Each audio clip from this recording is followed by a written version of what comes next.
وزیر مملکت اطلاعات فاروق حبیب لاہور میں میڈیا سے گفتگو کر رہے ہیں، آئیے آپ کو دکھاتے ہیں۔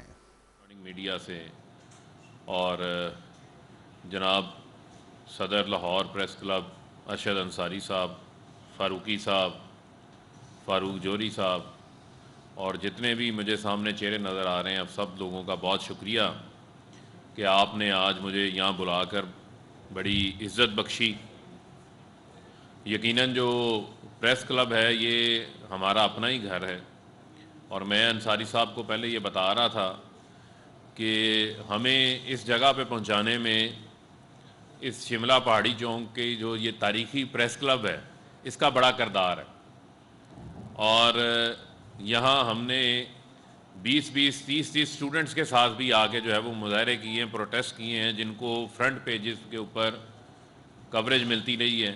اور بعض اوقات تو یہاں پر مجھے وہ الیاس شیخ صاحب نظر نہیں آ رہے، ان کی فوٹو جو ہے وہ ہماری نیو یارک ٹائمز کے اوپر جا کر لگی تھی، اور ابھی بابا جی بھی ادھر کہیں پیچھے کہیں کھڑے ہوں گے، انہوں نے کافی ہماری جو ہے نا وہ تصویریں بنا کے اخبارات کے اندر جو ہیں وہ چلائی ہیں۔ تو یہ ایسے ہی ہے کہ آج میں اپنے گھر کے اندر آیا ہوں، کیونکہ لاہور پنجاب یونیورسٹی سے اسٹوڈنٹ پالیٹکس کا جب ہم نے آغاز کیا تو ہمارا جو احتجاج کا ایجیٹیشن کا مرکز ہوتا تھا، منصور ملک صاحب سامنے بیٹھے ہوئے ہیں، ان کو پتہ ہے کہ ہم جا کر ان کے پاس خصوصی گزارشات کر کے جو ہے وہ ڈان کے اندر اپنی خبر کور کرواتے تھے، اور خصوصی سٹوریز بھی جو ہیں وہ ان سے پبلش کروایا کرتے تھے۔ تو یہ ہمارا ایک ایموشنل دلی تعلق بھی جو ہے لاہور کے صحافیوں کے ساتھ اور پریس کلب کے ساتھ جو ہے وہ منسلک ہے۔ تو جیسے آپ کے علم میں ہے کہ ہماری وزارت اطلاعات و نشریات کے اندر ہماری یہ ترجیحات کے اندر شامل ہے ڈے 1 سے، جس میں وفاقی وزیر فواد چودھری صاحب کا بھی کردار ہے، اور انہوں نے مجھے خاص ذمہ داری دی کہ ہم نے ملک گیر جو ہمارے پریس کلب ہیں، ملک گیر جو ہماری صحافی برادری ہے، ان کے ساتھ ہم نے انگیجمنٹ کرنی ہے، رابطہ رکھنا ہے، اور اس رابطے کے تحت ہم نے تمام صحافی بھائیوں کے جو مسائل ہیں ان مسائل کے حل کے لیے بھی اپنا کردار ادا کرنا ہے۔ اور جو ہم نے اس میں اپنی ترجیحات شامل کی گئی ہیں، بہت ساری ایسی جگہیں ہیں جہاں پر آج تک ہمارے صحافی بھائیوں کو کسی جگہ کے اوپر کوئی ہاؤسنگ کالونی کے اندر اکاموڈیٹ نہیں کیا گیا، اور چونکہ لاہور ایک بڑا مرکز ہے اور یہاں پر یونیورسٹیز بھی ہیں، اور دھڑا دھڑ ان یونیورسٹیز سے جو ہے وہ میس کمیونیکیشن سے اسٹوڈنٹس جو ہیں وہ فارغ التحصیل ہو کر اپنے جرنلزم کے پروفیشنز کو بھی جوائن کر رہے ہیں، اور بہت سارے ایسے صحافی ہیں جو پرانے وابستہ ہیں لیکن آج تک جو ہے وہ کسی ہاؤسنگ اسکیم کے اندر ایز بطور بینیفٹ کے طور پر ان کے کوئی بینیفٹ حاصل نہیں ہوا۔ تو اس میں ہمارا کوشش یہ ہے کہ ابھی جو ہمارا ایل ڈی اے کا انصاری صاحب سے بھی اس دن ہماری بات ہوئی، میری پنجاب گورنمنٹ کو بھی ہم نے یہ ریکویسٹ کی ہے کہ جو ہمارا ایل ڈی اے کا phase 2 L D A city کے اندر جو سٹارٹ ہونے جا رہا ہے، اس کے اندر ہم اپنے لاہور کے صحافی بھائیوں کے لیے جن کو پہلے بینیفٹ جنہوں نے نہیں لیا ان کو ہم کوٹا ان کے لیے مختص کریں، اور اسی طریقے سے ہمارا جو ہیلتھ کارڈ ہے، آپ کے علم میں ہوگا کہ پنجاب حکومت نے 60 ارب روپیہ اس بجٹ کے اندر ہیلتھ کارڈ کے لیے رکھا ہے، اور ترجیحاتی بنیادوں کے اوپر ہم وہ ہیلتھ کارڈ جو ہے وہ آپ کو یہاں سے فراہم کریں۔ اور لاہور پریس کلب ہی وہ پہلا پریس کلب ہے جس میں ویکسینیشن کا عمل جو ہے وہ سب سے پہلے یہیں سے جو ہے وہ سٹارٹ ہوا، جو ارینجمنٹ یہاں پر کی گئی، اور اسی طریقے سے آپ لوگوں کے جو معاملات ہیں، کیونکہ وزارت اطلاعات و نشریات اور پریس کلب کیونکہ صحافیوں کا مرکز ہوتا ہے، تو ان کا آپس میں ایک دوسرے کے ساتھ چولی دامن کا تعلق ہے، تو وہ تعلق جو ہے وہ انشاءاللہ ہم اس کو مزید مضبوط بنائیں گے، اور اپنے صحافی بھائیوں کی جو قلم کار ہیں اور جو رپورٹنگ کرنے والے ہیں ان کی انشاءاللہ بہتری کے لیے ہم کام کریں گے۔ جہاں تک رہ گئی بات ملک کے اوورآل صورتحال کے دوران، تو یقیناً جب ہمیں ملک ملا تو ہمیں کوئی جرمنی اور فرانس جیسی، کوئی امریکہ یا چائنا جیسی کوئی تگڑی اکانومی نہیں ہم نے انہیرٹ کی تھی، بلکہ ہمیں ایک ایسے مسائل ملے تھے کہ ہمارا ملک 15 دن کی صرف ہمارے پاس ریزرو موجود تھے، اس وقت ہم بات نہیں کرتے تھے کیونکہ ہمیں اس کے بین الاقوامی کانسیکوینسز کا بھی اندازہ تھا کہ لوگ جو ہے وہ یہ حالت دیکھ کر پاکستان سے اگر کوئی انویسٹمنٹ آئی بھی ہوئی ہے تو باہر نہ نکل جائے.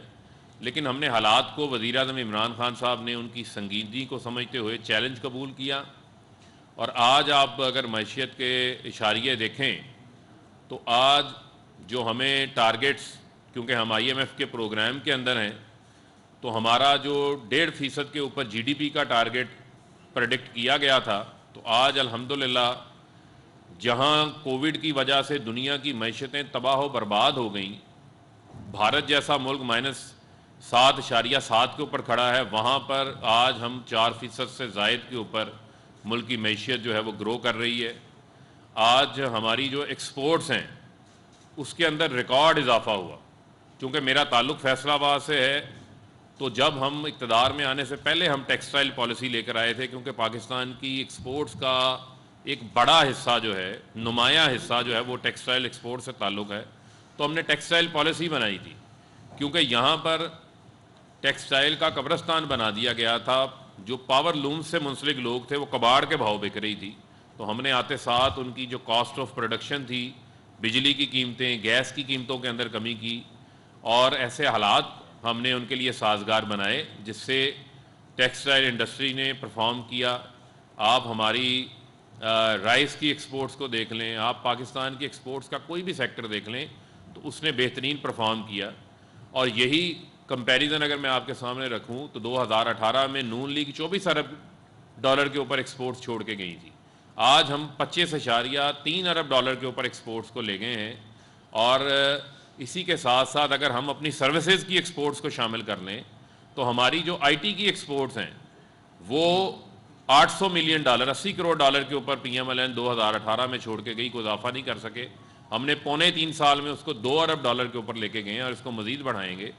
تو اگر ہم اپنی سروسز اور گڈز کی ایکسپورٹس کو شامل کریں تو 31 ارب ڈالر کے اوپر پاکستان کی ایکسپورٹس ہیں.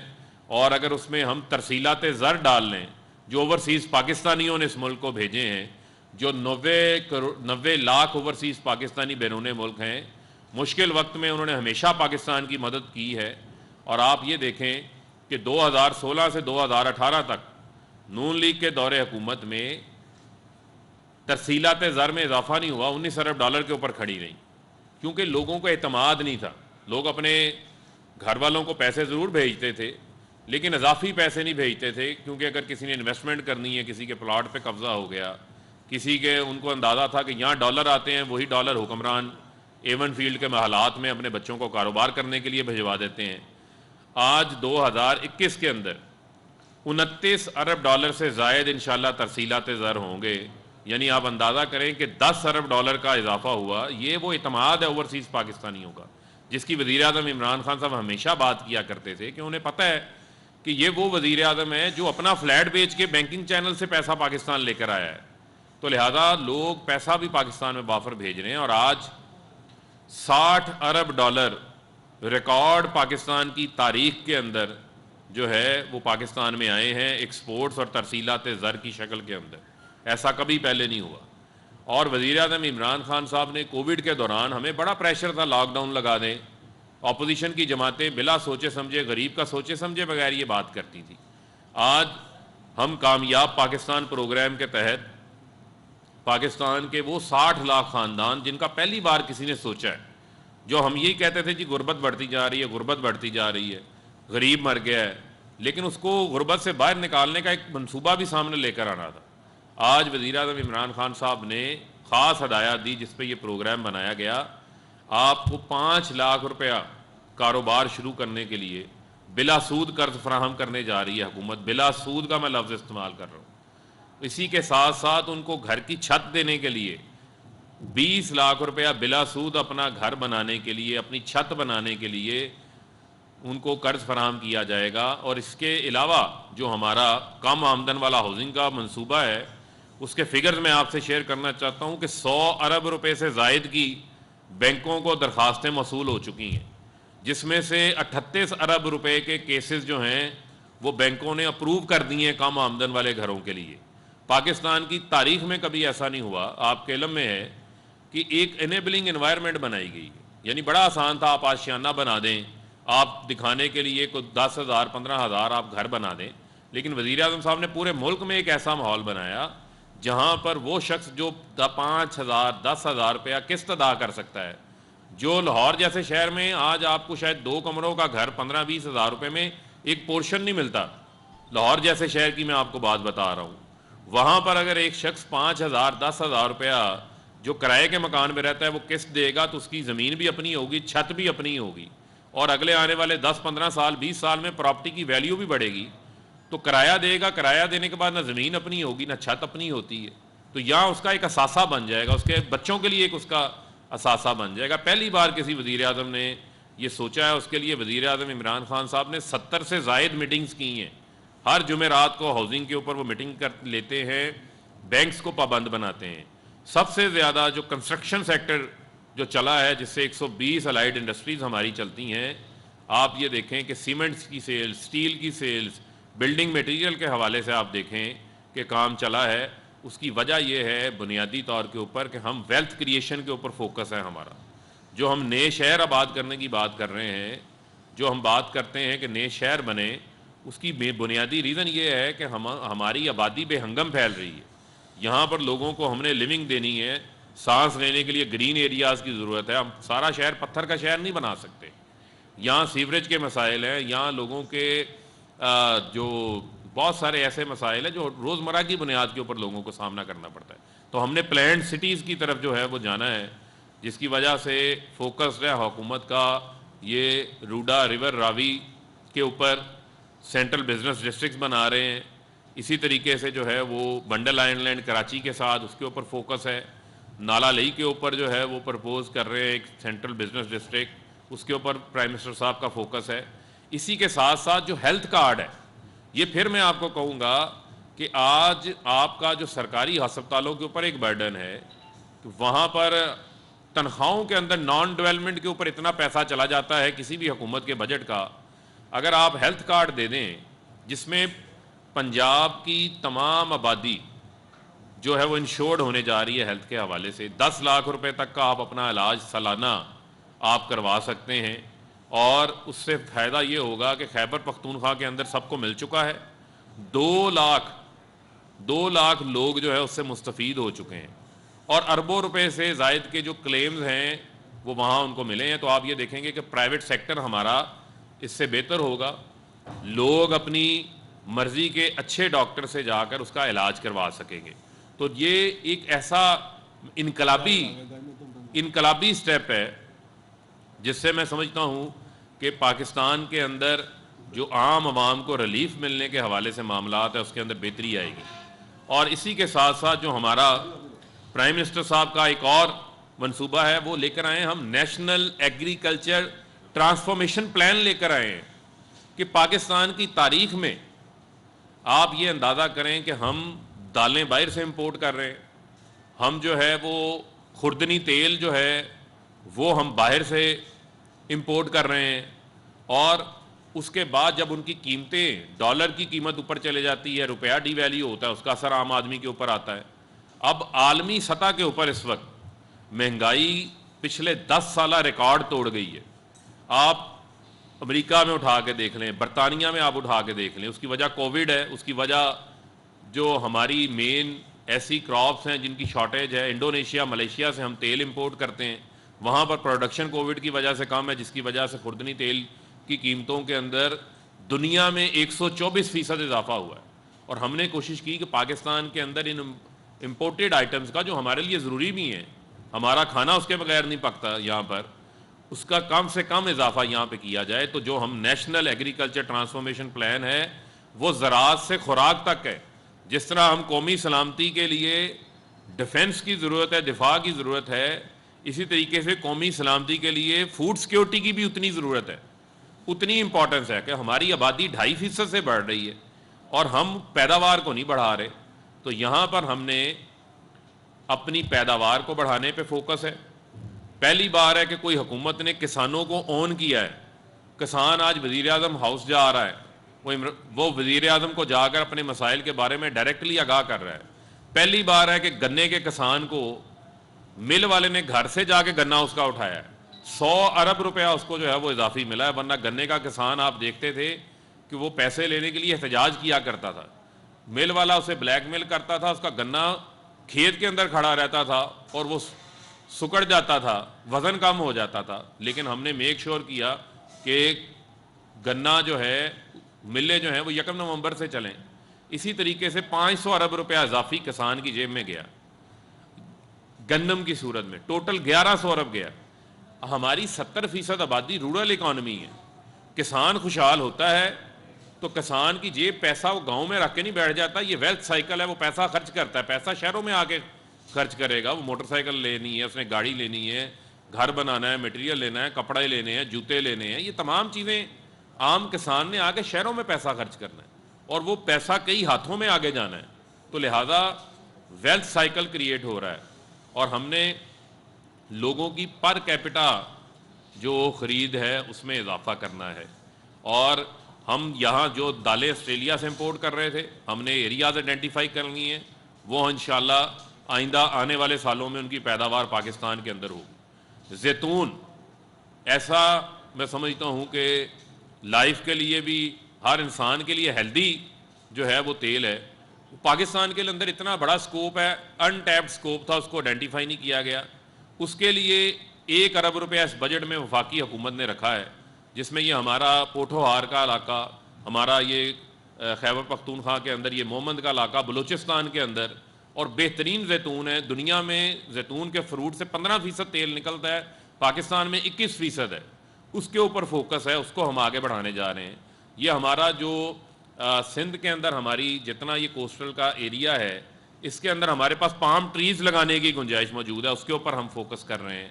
اسی طریقے سے دودھ کی پیداوار جو بار بار بات ہوتی ہے وہ ہم نے بڑھانی ہے, اور ہم چاہتے ہیں خالص دودھ لوگوں کو ملے, اور ایسی پروڈکٹس کے اوپر ہم کام کر رہے ہیں جس سے پاکستان کے اندر نہ صرف ہم خود کفیل ہوں اور بلکہ ہم لوگوں کو بھی دیں. اسی طریقے سے ایکسپورٹس ہم کر سکیں. ہماری جی ڈی پی میں زراعت کا جو ہے وہ بڑا ایک اہم فیکٹر ہے, جس سے جی ڈی پی کے اندر اضافہ ہو سکتا ہے. کامیاب جوان پروگرام نوجوانوں کے لیے جن کے پاس آئیڈیاز ہیں, 10 ارب روپے کے ہم ان کو 3%, 5% کے اوپر جو ہے وہ 10 سال 20 سال کے لیے سرمایہ فراہم کیا ہے. بہت سارے ایسے لوگوں کو میں جانتا ہوں جنہوں نے چھوٹا کاروبار تھا, اپنے کاروبار میں کامیاب جوان کے تحت پیسے لگائے ہیں اور لوگوں کو بھی روزگار ملا ہے. تو بنیادی طور کے اوپر میں سمجھتا ہوں کہ ہم نے اپنی معیشت کو سسٹینیبل گروتھ کی طرف لے کے جانا چاہتے ہیں. ہم اس معیشت سے ہم نے ہمیشہ کے لیے جان چھڑوا لی ہے, جس معیشت کا بیج جو ہے وہ اسحاق ڈار بو کر شاید خاقان عباسی کے جہاز سے ملک سے فرار ہو گئے تھے, کیونکہ ان کی معیشت یہ تھی کہ شریف خاندان کی دولت کے اندر اضافہ ہو, ان کی معیشت یہ تھی کہ شریف خاندان کی جی ڈی پی کے اندر اضافہ ہو, ان کی معیشت میں غریب کی بہتری کے لیے کچھ بھی نہیں تھا. اور جن لوگوں نے, یہ قومی مجرم ہے جن لوگوں نے ڈیمز نہیں بنائے اس ملک کے اندر. ہمیں بجلی نہیں چاہیے, اس قوم کو سستی بجلی چاہیے. سستی بجلی صرف ممکن ہے آپ حاصل کر سکتے ہیں جو ہمارے پاس اللہ نے وسائل دیے ہیں, ریسورسز دیے ہیں, وہ ڈیمز بنا کے دیے ہیں. آج وزیر اعظم عمران خان صاحب نے مومن ڈیم پہ کام شروع کروایا, 1.5 سال میں 800 میگا واٹ کا منصوبے کے اوپر 35% کام مکمل ہو گیا. میں خود دیکھ کر آیا ہوں, آپ کے بہت سارے صحافی بھائی وہاں پر گئے. داسو ڈیم 4200 میگا واٹ کا منصوبہ, اس کے اوپر وزیر اعظم صاحب ابھی پچھلے ہفتے ہو کر آئے ہیں. دیا میر بھاشا ڈیم 4500 میگا واٹ, یعنی کہ کہتے تھے فنڈ کہاں سے آئیں گے, اس حکومت نے بجٹ میں ڈیمز کی تعمیر کے لیے بھی پیسے رکھے ہیں. پہلی پاکستان کے اندر $500 ملین کی گرین انویسٹمنٹ جو ہے وہ وابڈا کو ملی ہے, جو کہ سوورن گارنٹی کے بغیر ہے. سوورن گارنٹی نہیں دینی پڑی آپ کو, کیونکہ وابڈا کی اپنی کارکردگی وہ دیکھ رہے ہیں, ڈیمز بن رہے ہیں, اس کے اوپر پیسہ وہ لگا رہے ہیں. سستی بجلی آئے گی. ہمارے پاس پاکستان کے اندر 13 ملین ایکڑ فٹ پانی کے ریزروائرز میں اضافہ ہوگا. ہم نے پورے 70 سال میں ہمارے پاس 1 کروڑ 30 لاکھ ایکڑ پانی ذخیرہ کرنے کی جو ہے وہ گنجائش موجود تھی, جس کو انشاءاللہ 1 کروڑ 30 لاکھ ایکڑ کو مزید ہم اضافہ کریں گے آنے والے ان 10 سالوں کے اندر. 28 تک یہ تمام منصوبے مکمل ہو جائیں گے. ان میں سے کچھ 2025 میں، کچھ 2028 کے ٹائم فریم میں یہ مکمل ہوں گے، جو پاکستان کی تاریخ کو بدلیں گے. اور ہم انشاءاللہ یہ چاہتے ہیں کہ اب اپوزیشن جو ہے یہ بچگانہ سیاست سے باہر آئے اور ملک کے اندر آ کر حقیقی معنوں میں سنجیدہ پارلیمنٹ میں کردار ادا کریں. ای وی ایم ہے، الیکٹورل ریفارمز ہے. پارلیمنٹ کے اندر وزیر اعظم صاحب نے دل کھول کے ان کو دعوت دی ہے. یہ بات کہتے تھے وزیر اعظم صاحب نہیں ہمیں کہتے، وزیر اعظم صاحب نے ان کو کہہ دیا. اب ان کے پاس کوئی راہ فرار کی گنجائش باقی نہیں بچتی. اگر یہ اب الیکٹورل ریفارمز پہ آ کر نہیں بیٹھتے، اس کے اوپر یہ بھاگتے ہیں، تو اس کا مطلب یہ ہے کہ چوڑ کی داڑھی کے اندر تنکا ہے. اس کا مطلب یہ ہے کہ یہ اسی ٹھپا سسٹم کے اندر، اسی جو ہے بیلٹ سسٹم کے اندر دھاندلی کا منصوبہ بنانا چاہتے ہیں. وہی ان کو سوٹ کرتا ہے. اگر یہ اوورسیز پاکستانیوں کو ووٹنگ رائٹ نہیں دیتے تو ان کے پیسے تو آپ کو بڑے اچھے لگتے ہیں. اوورسیز میں جا کر آپ برطانیہ میں بیٹھ کر لندن کی ٹھنڈی ہواؤں میں کافی پینا تو بڑا پسند کرتے ہیں، پولو میچ دیکھنا تو بڑا پسند کرتے ہیں، لیکن ان اوورسیز پاکستانیوں کو ووٹنگ رائٹ دینے سے آپ بھاگتے ہیں. تو یہ راہ فرار جو ہے وہ ہم اختیار ان کو نہیں کرنے دیں گے. اور وزیر اعظم عمران خان صاحب نے جو عوام سے وعدے کیے ہیں ان وعدوں کو انشاءاللہ ہم پورا کریں گے اور یہ یقینی بنائیں گے کہ آئندہ انتخابات میں ہم عوام کے پاس جب جائیں تو ہم اپنی کارکردگی کی بنیاد پر جائیں. بہت شکریہ فرق حبیب صاحب نے معاشی صورتحال، سیاسی صورتحال اور جو پاکستان تحریک انصاف کی حکومت نے عوام کے لیے کیا ہے وہ آپ کے سامنے مختصراً رکھا ہے. اور اب سوال و جواب کا سلسلہ شروع کریں گے. میاں اسلم صاحب آپ سے شروع کریں. فروخ صاحب یہ بتائیے کہ پاکستانی سیاست میں جو ہے وہ ہمیشہ ہی الزامات کی سیاست جو ہے بڑی مشہور رہتی ہے. ایک جانب سیاست ہو رہی ہے لندن سے، دوسری جانب پی ڈی ایم جو ہے وہ جلسے جلوس شروع کر چکی ہے. ایک تو بتائیں کہ اپوزیشن کے ساتھ یہ ٹاکرا کہاں تک جائے گا، اور دوسرا اس کے ساتھ بتائیں کہ مجموعی طور پر جو ہے وہ 3 سال گزار چکے ہیں، ظاہر ہے اب الیکشن کا ایک شروع ہو جاتا ہے. آپ کے پاس بیچنے کے لیے کیا ہے جب آپ 5 سال کے بعد آپ جائیں گے؟ کیونکہ غریب کی حالت ابھی تک نہیں بدلی. جس طرح ہماری ایکسپورٹ بڑھی ہے، ہر چیز بڑھی ہے، ہمارا لا اینڈ آرڈر کی سچویشن خراب ہوئی ہے، غریب کی آمدن نیچے گئی ہے. تو یہ ساری چیزوں میں سے کیسے نکلیں گے اور الیکشن میں کیسے؟ دیکھیں دو چیزیں ہیں. ایک تو رہ گئی بات اپوزیشن کی. اپوزیشن کا مطلب یہ ہے کہ اپوزیشن خود ایک دوسرے کی اپوزیشن ہے. مسئلہ یہ ہے کہ اب مجھے نہیں سمجھ آتی میں کس پی ڈی ایم کی بات کروں، اس پی ڈی ایم کی بات کروں، پی ڈی ایم جلسہ جلوس کی بات کروں، یا پی ڈی ایم پاؤں پکڑنے والی کی بات کروں. اور پی ڈی ایم کی جو حالت ہے وہ حالت یہ ہے کہ اس جب پی ڈی ایم شروع ہوئی تو ان کے کنٹینر کے اوپر کس کس کے باورچی موجود تھے، کس کس کی جو ہے وہ لیڈرشپ موجود تھی، وہ ٹیشو پیپر کی طرح یوز کر کے کنٹینر سے اتر گئے ہیں. اب نہ سیڑھی ہے. اب جو ہے وہ صرف ان کے پاس ایک ہی رستہ ہے کہ پارلیمنٹ کے اندر آ کر قانون سازی کے اوپر جو ہے وہ فوکس کریں. جلسے جلوسوں سے ان کا کچھ نہیں نکلے گا. جہاں تک رہ گئی بات، میاں صاحب آپ نے بڑا ویلڈ سوال پوچھا. دیکھیں جس طرح میں نے شروع میں آپ کو یہ بات بتائی تھی کہ ہمارے پاس آپشن کیا ہے. آپشن یہ ہے کہ جو ملک جو ہے وہ قرضوں کی دلدل کے اندر پھنسا ہو، 8 بار جو ہے وہ Peoples Party I M F کے پاس گئی ہے. 8 بار. 3 بار جو ہے وہ نون لیگ آئی ایم ایف کے پاس گئی ہے. یہ آئی ایم ایف کے پاس کیوں ہمیں جانا پڑتا ہے؟ کیونکہ ہمارے اخراجات زیادہ ہیں اور ہماری آمدن کم ہے. آج آپ یہ دیکھیں کہ اگر آپ کی آمدن زیادہ ہو اور آپ کی ترجیحات ٹھیک ہوں تو آپ جو ہے وہ غریب آدمی کے اوپر پیسہ خرچ کریں گے. میں آپ کو ایک مثال دینا چاہتا ہوں کہ سندھ حکومت کو آج جو ہم نے این ایف سی کے اندر اس سال ہم نے 3400 ارب روپیہ پورے پاکستان میں این ایف سی کے تحت صوبوں میں جائے گا. اس میں سے 128 ارب روپیہ پچھلے سال کی بنسبت سندھ میں زیادہ جائے گا. اور آپ کو یہ جان کر حیرانگی ہوگی کہ اس 128 ارب روپیہ جو اضافی دیں گے اس کا 55% نان ڈیولپمنٹ، یعنی کہ یہ تنخواہوں میں، گاڑیوں خریدنے کے اوپر، اپنی عیاشیوں کے اوپر، انٹرٹینمنٹوں کے اوپر، اس کے اوپر خرچ کر دیا جائے گا. پنجاب کو 328 ارب روپیہ ملنے لگا ہے اضافی.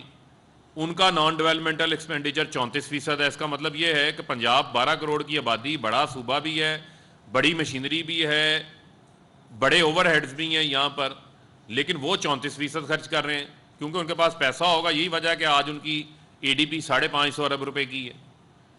آج اگر کمپیریزن کریں تو غریب کے اوپر پیسہ کس نے خرچ کرنا ہے؟ سپینڈنگ تو انہوں نے کرنی ہے. ہم 900 ارب روپے کی اپنی PSDP لے گئے. اگر آج ایکسپورٹس میں اضافہ ہو رہا ہے تو اس کی ریزن سے آپ یہ دیکھیں کہ نئی فیکٹریاں لگ رہی ہیں. نئی فیکٹریاں لگیں گی تو لوگوں کو روزگار کے مواقع ملیں گے. آج اگر آپ جا کر تھوڑی دیر کے لیے آپ جائیں، یہ ہم زیادہ دور نہیں بیٹھے، یہ نیلا گنبد جائیں، وہاں پر صبح ہمارے دیہڑی دار لیبر وہاں پر بیٹھی ہوتی ہے. اب آپ جا کے دیکھیں کہ وہاں پر آپ کو کتنے لوگ نظر آئیں گے. کسی کنسٹرکشن کی سائٹ کے اوپر چلے جائیں، آپ یہ پوچھیں جا کر ایک راج سے جو مستری ہے کہ آپ کی پہلے دہاڑی کیا تھی، آج کیا دہاڑی.